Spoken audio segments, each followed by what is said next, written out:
साथियों नमस्कार, कैसे हैं आप सब लोग? मज़ामा केम छो कसा आहेस? आप सबको जय श्री राम, जय बालाजी की, जय खाटू श्याम जी की।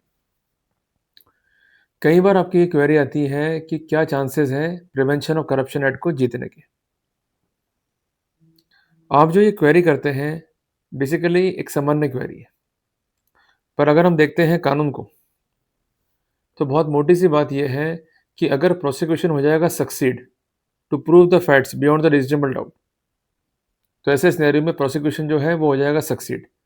मैं बात कर रहा हूँ ट्रैप केसेस की। हम सब जानते हैं कि ट्रैप केसेस में सबसे महत्वपूर्ण है डिमांड, और उसके साथ अगर एक्सेप्टेंस भी है, रिकवरी भी है, तो इससे बल मिलता है प्रोसिक्यूशन को। देखिए रिसर्च ये कहता है, कन्विक्शन रेट जो है बहुत ज़्यादा है विजिलेंस केस में। सीबीआई केसेस में कन्विक्शन रेट है वो डिपेंड करता है किस तरीके से ट्रैप को जो है किया गया, कितनी उसमें जो है कंप्लाइंसेस हुई है, कितना फैक्ट में कंसिस्टेंसी है और कितना फैक्ट में कोरोबोरेशन है। Please be noted. तो हम कुछ महत्वपूर्ण बिंदुओं को देखेंगे जिसकी लाइट में हम ये एग्जामिन कर सकें अपने स्तर पे कि क्या वास्तव में हमारा केस ठीक है रिगार्डिंग द एक्विटल, डिस्चार्ज और क्वेश्चन। अगर आपको रंगे हाथों जो है पकड़ा गया है या सिर्फ आपका केस जो है डिमांड का है, दोनों स्थितियों में एक बात ध्यान रखिएगा कि डिमांड जो है वो साइन क्वा नॉन है। अगर डिमांड साबित नहीं तो इसका अपन जो है फ़ायदा ले सकते हैं। हालांकि एक महत्वपूर्ण मामला है ऑनरेबल सुप्रीम कोर्ट का, जिसका टाइटल है नीरज सत्ता बनाम स्टेट ऑफ एनसीटी। जजमेंट का डेट है 17 मार्च 2023 और एक अन्य जजमेंट है इसी नाम से, जिसका डेट है 15 दिसंबर 2022, जिनमें साफ साफ कहा गया है कि demand and acceptance are the twin pillars of the corruption case. अगर डिमांड और एक्सेप्टेंस साबित नहीं है तो वहां पर काफी डैमेज जो है होता है प्रोसिक्यूशन को। साथियों एक बात जो है आप नोट डाउन कीजिएगा कि मियर रिकवरी जो है इनफ नहीं है। अगर आपसे कोई रिकवरी हो भी जाती है तो सिर्फ आपको देना है स्पष्टीकरण कि रिकवरी आपसे क्यों हुई है, और जिसके लिए आपको प्लॉजिबल एक्सप्लेनेशन जो है देना होगा। रिकवरी आपके टेबल के ड्रॉवर से भी हो सकती है, आपकी पॉकेट से भी हो सकती है, पर डिमांड साबित नहीं है तो वहां फायदा मिल जाएगा। पर कई बार ऐसा होता है कि आपको बनाते हैं पक्षकार धारा 12 पीसी एक्ट में या धारा 120 भी आईपीसी में, जो कि वर्तमान में हो गया धारा 61 सब क्लॉज 2 बीएनएस। तो ऐसे सिनेरियो में जो कनेक्टिंग एविडेंसेस हैं उसको देखना होगा, और इसके साथ साथ आपका की रोल क्या है उसको देखना होगा, और जो आपका रोल है उसको सपोर्ट करने के लिए क्या क्या एविडेंसेस हैं पास में प्रोसिक्यूशन के उसको देखना होगा, ताकि हम उसकी लाइट में अपना एक स्पष्टीकरण जो है दे सकें। अगर हम ऐसा नहीं करेंगे, हम जागरूक नहीं होंगे, तो वह नुकसान जो है हमें खाना होगा। एक बात जो है ध्यान रखिएगा कि हम कई डिफेंसेस जो है लेते हैं, पर जब भी आप ले रहे हैं स्पेसिफिक डिफेंस, बर्डन जो है आपके ऊपर है। एक बात ध्यान रखिएगा कि यदि आपका डिफेंस ये है कि जो कंसर्न करेंसी नोट्स हैं इसको ग्राफ्ट किया गया या इसको प्लांट किया गया है, आपने कोई भी जो है डिमांड नहीं करा है और ये फैक्ट जो है दिखाई भी देता है and ultimately it is evident from the record, तो वहां पर आपका डिफेंस जो है स्ट्रॉन्ग डिफेंस होगा और चांस जो है एक्विटल के वो होंगे ऑन द डोमिनेंट साइड। इसलिए जब भी आप फाइल को पढ़ें तो ये पैरामीटर जो है जरूर देखें, ताकि आपको जो है फायदा मिल सके। साथियों कई बार ये क्वेरी भी होती है आपकी कि ऐसे ग्राउंड्स बताएं जो बहुत कॉमन हो, जिसका फायदा जो है मिल जाए आम जन को to get acquittal in the anti corruption cases. तो पहला ग्राउंड है कि अगर परिवादी जो है आपके केस में हो गया है हॉस्टाइल, मीन्स वो हो गया है पक्षधुरई, उसने स्टोरी को जो है चेंज कर लिया है, वहां हमने को जो है फायदा मिल जाएगा। तो simply we could say that कि अगर परिवादी हो गया हॉस्टाइल तो वहां पर अपन फायदा ले सकते हैं, क्योंकि परिवादी क्या है, डायरेक्ट एविडेंस। अगर डायरेक्ट एविडेंस सपोर्ट नहीं कर रहा है प्रोसिक्यूशन को और कंसर्न प्रोसिक्यूशन को वो डैमेज कर रहा है, तो वहां पर फायदा मिलता ही मिलता है। इसके अलावा अगर डेथ हो गई है परिवादी की, इसका भी जो है अपने को फायदा मिलेगा। अगर परिवादी अपने स्टैंड को चेंज कर रहा है बार बार, मीन्स रिपोर्ट में उसके अलग बयान है, जो वेरिफिकेशन है उसमें अलग स्थिति है, जो उसके मुख्य बयान हुए हैं 180 बीएनएसएस में उसमें अलग स्थिति है, then definitely we will take the benefit.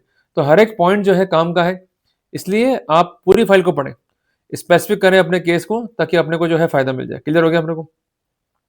इसके अलावा कई बार ये भी होता है कि सैंक्शन जब आती है धारा 7 पीसीएड के मामले में, तो वो होती है डिफेक्टिव, मीन्स सैंक्शन दिए उस अथॉरिटी ने जो कॉम्पिटेंट नहीं है, या सैंक्शन जो है मैकेनिकल है, तो ऐसे सिनेरियो में भी जो प्रोसिक्यूशन है उसको चैलेंज कर सकते हैं।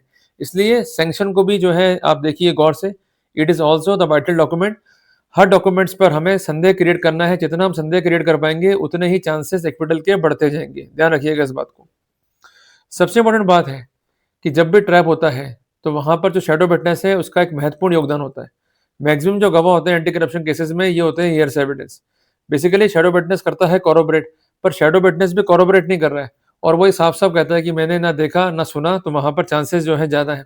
इसके अलावा अगर आपका वॉइस सैंपल लिया गया, तो वॉइस सैंपल जो है किसने लिया?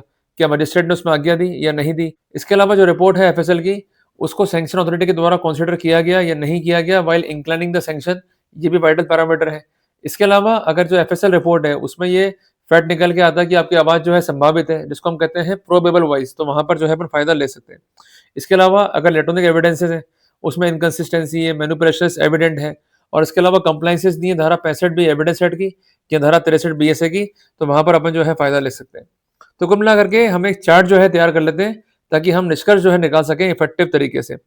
जहाँ पर डायरेक्ट जो है डिमांड है और आपसे जो है रिकवरी भी हुई है, वहाँ पर चांसेस जो है लो होते हैं विनिंग के। आपको पैदा करना पड़ेगा विरोधाभास, आपको कंसर्न जो केस है उसमें पैदा करनी पड़ेंगी एम्बिग्विटीज। इसके अलावा डिफेंस आपका स्ट्रांग होना चाहिए, अदरवाइज जो सर्कमस्टेंसेस है उसके तहत आपको दोषसिद्धि हो जाएगा, क्योंकि जो फाउंडेशनल फैक्ट्स अगर रिकॉर्ड पर आ गए और उसको आप रिव्यूट नहीं कर पाए और प्रिजम्पशन भी ड्रॉ हो गया धारा 20 पीसीएट का, तो स्वतः ही मालूम है आपको कि चांसेस टू विन हो जाएंगे लोअर साइड के ऊपर। इसलिए हमें क्या क्या देखना है कि उनकी रिपोर्ट क्या है, उसमें कंप्लायंसेस क्या है और उनकी स्टोरी क्या है और उनकी स्टोरी क्या बार बार चेंज तो नहीं हो रही है। हर एक बिंदु पे जो है काम करना होगा, अदरवाइज दिक्कत अपने लिए होगी। हमें संदेह क्रिएट करना है। We are not suppose to prove our defence beyond the reasonable doubt. हमें केवल उनकी स्टोरी में संदेह क्रिएट करना है। अगर मामले में कोई डायरेक्ट एविडेंस नहीं है, सर्कमस्टेंशियल एविडेंस है, हमें चांसेस जो है ज़्यादा मिलेंगे वहाँ पर विन करने के। इसके अलावा इलेक्ट्रॉनिक एविडेंस भी सपोर्ट नहीं कर रहा है, तो वहाँ चांसेस बहुत बहुत हाई साइड पे होते हैं। इसके अलावा अगर सैंक्शन में भी एरर है, तो वहाँ भी चांसेस जो है ज़्यादा बनते हैं कि प्रोसिक्यूशन जो है फेल होगा। पर सैंक्शन के पॉइंट पे इतना ध्यान मत दीजिएगा, क्योंकि जो रिमेनिंग सर्कमस्टेंसेस हैं, उसको भी आपको जो है डाउटफुल करना होगा। अगर आप वो कर पाते हैं, तो सैंक्शन के पॉइंट को भी रेज़ करते हैं, तो हमें एडिशनल बेनिफिट वहाँ पर मिल जाएगा। पर सिर्फ आप डिपेंड है सैंक्शन वाले पॉइंट पे, तो वहाँ फ़ायदा नहीं मिलने वाला है। इस बात का जो है विशेष ध्यान रखिएगा। इसके अलावा एक बात ध्यान रखिएगा कि क्या कंसर्न परिवादी ने कंसर्न मैटर में रिपोर्ट जो है दाखिल करी है एसीबी को within 7 days from cause of action. अगर रिपोर्ट में जो है डिले है और इसके अलावा सेक्शन 8 पीसीएड का जो प्रोविजो है कि रिपोर्ट करना है 7 डेज के भीतर-भीतर, उसकी अक्षरशः पालना सुनिश्चित नहीं हुई है, तो वहाँ पर भी प्रोसिक्यूशन जो है वो डाउटफुल हो जाता है। तो कुल मिलाकर के हम ये कह सकते हैं कि अगर डिमांड साबित नहीं है, मेयर रिकवरी है, मेयर एक्सेप्टेंस है, we are doing a very good case. अगर डिमांड है भी और उसको हम डाउटफुल करने में सक्षम हो पाते हैं, तो वहाँ पर हम केस को तो लड़ पाएँगे। अदरवाइज़ अगर हम रह गए कैज़ुअल कि देख लेंगे, बाद में जो है डिफेंस ले लेंगे, ऐसा नहीं होगा। अगर केस है, तो उसको कैज़ुअल ना लें, एक-एक पॉइंट को खुद से पढ़ें और जो कंसर्न फाइल का रिव्यू है, वो खुद से करें। जब तक पॉइंट नहीं निकालेंगे खुद से, तब तक कोई भी आपकी हेल्प नहीं कर पाएगा। तो मैंने ये मोटे-मोटे आपको जो है गाइडलाइंस दिए हैं to find out whether you are having good chance to win the anti corruption case और नॉट। इस तरह के अपडेट्स के लिए पेज को फॉलो, लाइक, सब्सक्राइब ज़रूर करें। जल्दी मिलेंगे एक नए टॉपिक के साथ। टिल देन, जय हिंद, जय भारत।